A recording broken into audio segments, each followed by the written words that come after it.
അങ്ങനെ big boss അഗ്നിപരീക്ഷ episode number 8 ഇതിൽ വൻ സർപ്രൈസുമായിട്ടാണ് ബിഗ് ബോസ് ടീം വന്നിരിക്കുന്നത്. കുറേ ആളുകൾ ഔട്ടായി തുടങ്ങി, ഇപ്പോൾ ലാസ്റ്റ് 20 നിൽക്കുകയാണ്. അപ്പോൾ ഇനിയും അഗ്നിപരീക്ഷ എന്നാണല്ലോ പേരിട്ടിരിക്കുന്നത്. അപ്പോൾ അഗ്നിപരീക്ഷ എന്ന് പേരിടുമ്പോൾ പ്രേക്ഷകർക്കും മത്സരാർത്ഥികൾക്കും ഈ ഒരു അഗ്നിപരീക്ഷയെ കൂടിയാണ് നമ്മൾ കടന്നു പോകുന്നതെന്ന് തോന്നിപ്പിക്കണം. പക്ഷേ അത് എത്രത്തോളം തോന്നിപ്പിക്കുന്നുണ്ട് എന്ന് എനിക്ക് അത്ര ഫീൽ ചെയ്യുന്നില്ല. നമ്മൾ വിചാരിച്ച പോലെയുള്ള ഒരു അഗ്നിപരീക്ഷയൊന്നും ഇവിടെ നടക്കുന്നില്ല എന്ന് തന്നെയാണ് എനിക്ക് തോന്നുന്നത്. ഇപ്പോൾ ഇവിടെ ഇപ്പോൾ സർപ്രൈസ് വന്നിരിക്കുന്നത് 2 ബിഗ് ബോസ് താരങ്ങൾ തന്നെ ഇവിടെ അഡീഷണൽ ജഡ്ജസായിട്ട് വന്നിരിക്കുകയാണ്. ഒന്ന് രജത് കുമാർ, എല്ലാവർക്കും അറിയാം. രണ്ടാമത്തത് വീണ നായർ. രജത് കുമാറിൻ്റെ ആ സീസണിൽ തന്നെയാണ് വീണ നായർ ഉണ്ടായിരുന്നത്. ഭയങ്കര കോൺട്രവേഴ്സ്യലായിട്ടുള്ളൊരു സീസണായിരുന്നു എന്ന് എല്ലാവർക്കും അറിയാം.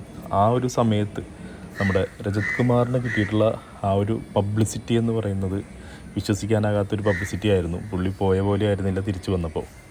അത് കണ്ടതിന് ശേഷമാണെന്ന് തോന്നുന്നു ബിഗ് ബോസ് ഷോയിലേക്ക് കയറി പറ്റണം, ഇതേപോലെ ഒരു ഫെയിമായിട്ട് നമുക്കൊരു സെലിബ്രിറ്റി ആയിട്ട് തിരിച്ചു വരാം എന്ന് ആളുകൾ ചിന്തിച്ചു തുടങ്ങിയെന്നാണ് എനിക്ക് തോന്നുന്നത്.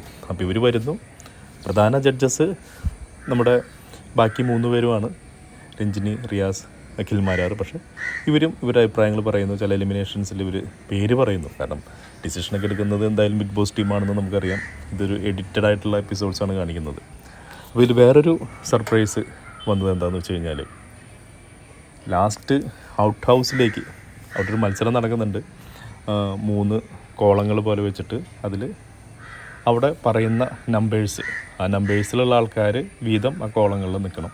ബാക്കി വരുന്ന ആൾക്കാർക്ക് അവർ ബാക്കിയുള്ളവരെ കൺവിൻസ് ചെയ്ത് അവർക്ക് കയറാം, അല്ലെങ്കിൽ ബാക്കിയുള്ളവരെ അങ്ങോട്ടും ഇങ്ങോട്ടും ഷിഫ്റ്റ് ചെയ്യിക്കാം, അവർക്ക് ആ ടീമിലേക്ക് കയറാം. അങ്ങനെ 5-5 വെച്ചിട്ടാണ് 5 നമ്പറാണ് പറയുന്നതെങ്കിൽ 5-5 വെച്ചിട്ടുള്ള കോളങ്ങളിലുള്ള സേഫ്.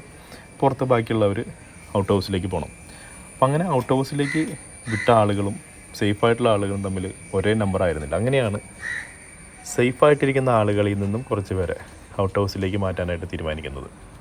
അപ്പോൾ അങ്ങനെ മാറ്റാനായിട്ട് തീരുമാനിക്കുക എന്ന് പറയുന്നതിൻ്റെ അർത്ഥം തന്നെ നമുക്കറിയാം.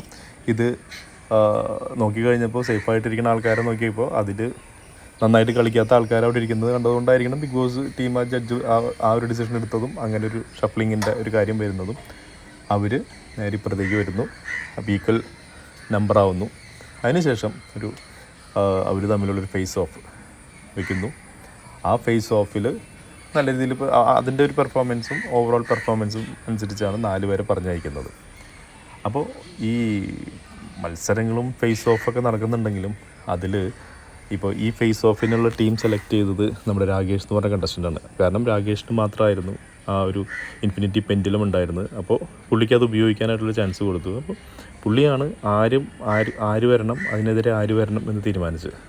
അപ്പോൾ പുള്ളിയുടെ ഒരു ഫേവറേറ്റ് ആയിട്ടുള്ള ആൾക്കാരെ ചിലപ്പോൾ അതിനെതിരെ കുറച്ച് വീക്കായിട്ടുള്ള ആൾക്കാരെ ഇടുന്നു. അപ്പോൾ അതിലും ഒരു കൈകടത്തലുകൾ കാര്യങ്ങളൊക്കെ ഇവിടെ നടക്കുന്നുണ്ട്. പക്ഷേ ഇതൊരു ഗെയിമാണ്. നമുക്ക് 100% അങ്ങനെ എന്താ പറയുക, അങ്ങനെ നോക്കി സെലക്ട് ചെയ്യാനൊന്നും പറ്റില്ല. ഈ ഒരു ചെറിയ പാളിച്ചകളൊക്കെ വരും. എന്തായാലും എത്ര പേരാണ് ബിഗ് ബോസ് ഹൗസിലേക്ക് കോമണർ എന്ന് പറഞ്ഞ് കയറിപ്പോകുന്നത് നമുക്ക് കാത്തിരുന്ന് കാണാം. അവർ ഈ 40 പേരിൽ ഇവർ തന്നെയായിരുന്നു ബിഗ് ബോസ് ഹൗസിലേക്ക് കയറിയേണ്ടിയിരുന്നതെന്നൊക്കെ ലാസ്റ്റ് ഫിനാലെ വരുമ്പോഴാണ് നമുക്കറിയാൻ പറ്റുന്നത്.